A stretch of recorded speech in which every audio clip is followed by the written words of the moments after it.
What is up, you guys? Orlando here with Elisha Record Studio, another video for you guys, and today we have a music production tutorial and I'm excited to show you what I have here. Let's do it.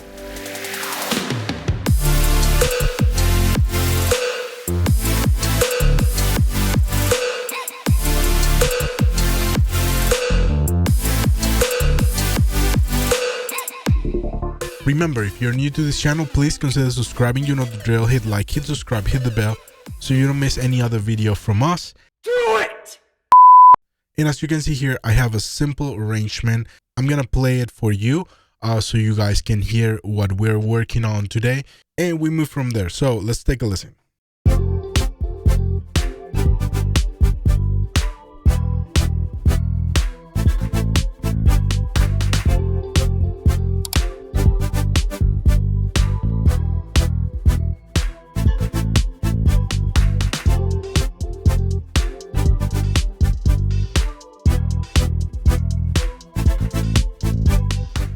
As I do this process of music production, as I create melodies and as I create my instruments and work on that, I also start to add effects and somewhat of a mixing process to the sounds, because I want to get them as ready as possible for the mixing stage. And I want to do as little as possible on the mixing stage. So with that in mind, my approach is very minimalistic, and as you can see here, I'm gonna show you what I'm actually using for each one of these instruments, and I'm gonna show you the final plugin that it's gonna make all of this sound way better, and I'm gonna show you that at the end. But starting with the drums, we have VMR, and we're using the virtual channel. We're using FGS. This is an EQ. We're just giving it a little bit of a boost on the high end, basically. We're using the new FG Dynamics. I love this compressor, and it's bringing a lot more pop out of the drums. And after that, we're using the FG Stress. This is a distressor emulation, and that's also giving it an extra pop. But as you can see here, it's a low mix, like 7%. It's only to give it an extra parallel compression, just a tiny little bit, and that's, you know, enhancing a little bit more the drums. With the revival, I'm just using here a little bit of shimmer and thickness. After that, what I'm using is the T-Rex Black 76, 1 to 2.5 dBs of gain reduction. Not much, not crazy. This is rounding a little bit more the sound. And for the final piece here for the drums, I'm using this one. This something that it's a little bit more nostalgic. I remember using this back in Cuba when I was doing mixing. Also a compressor, but it's mostly a master compressor, and he has something cool going on with the emulation that he has. It feels more analog. It has this analog sound. It's rounding a little bit more the bass, and it's giving it an extra analog feel to those drums, but everything is really subtle on that side.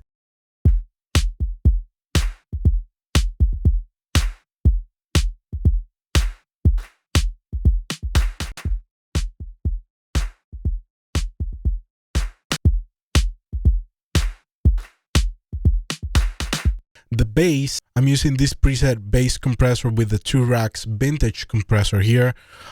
Also after that, I'm using also the PSP master compressor. I'm also using the VVC rack from Slay Digital. And after that, I'm using MultiT with this bass guitar fuzz, and that's gonna give it a little bit extra feel to the bass and a little bit extra forwardness. Without those plugins, sounds like this.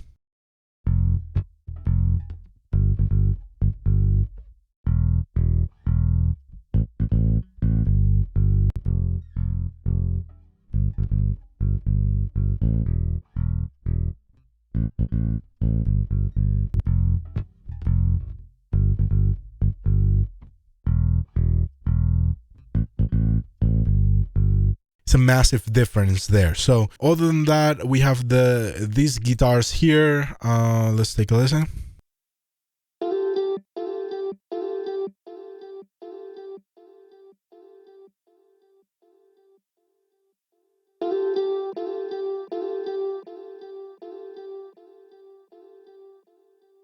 It's just a guitar and has this effect already. I'm using Arcade for that. I believe, and I have no effects whatsoever on that. I think it sounds pretty good so far. Also have a synth track here. Let's take a listen to that.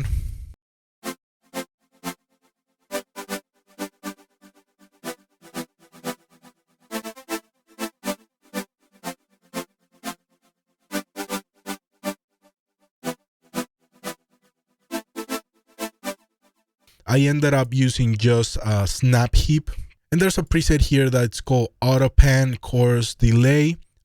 This one is pretty cool. I think it sounds pretty cool and has a stereo kind of with movement there, but also has a delay, a chorus in. I'm only using a little bit of mix with that effect, about 15%. Just to give it that extra dimension. The keys are pretty straightforward also.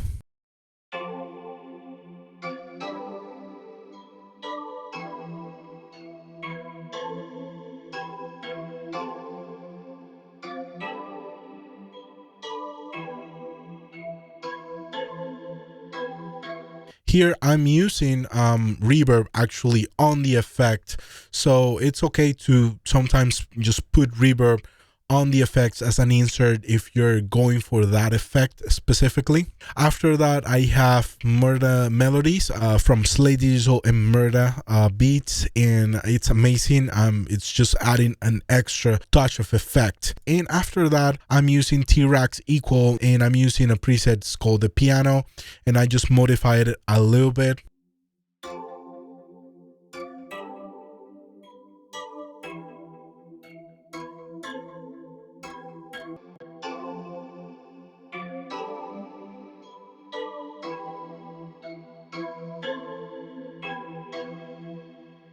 Has more ambience to it, has a different feel. I wanted to do something extra because it's still a little bit dull. So I grabbed one of my favorite plugins so far, and that's Amec 9099. This is an absolutely amazing plugin. You're not gonna regret spending money on this plugin because it sounds amazing. And you can see a review of this plugin by itself on my channel as well. I'm gonna leave it around here someplace so you can go ahead and watch that.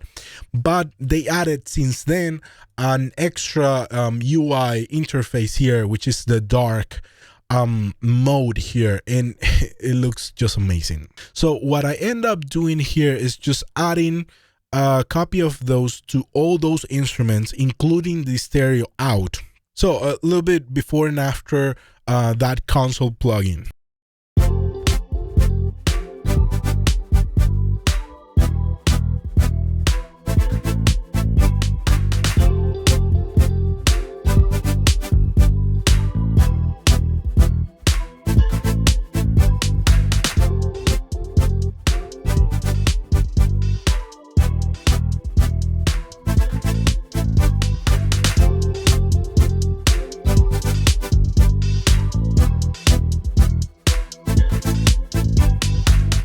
It gives it that extra 3D feel that you can only get with analog consoles in the real world. Having this digitally is just unbelievable. It's amazing. It's mind-blowing. And as you can see, it sounds 10 times better already just by adding this extra plugin at the end.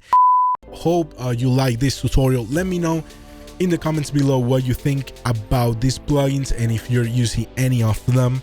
And until next one, guys, don't stress, do your best, be blessed, forget the rest. See you around.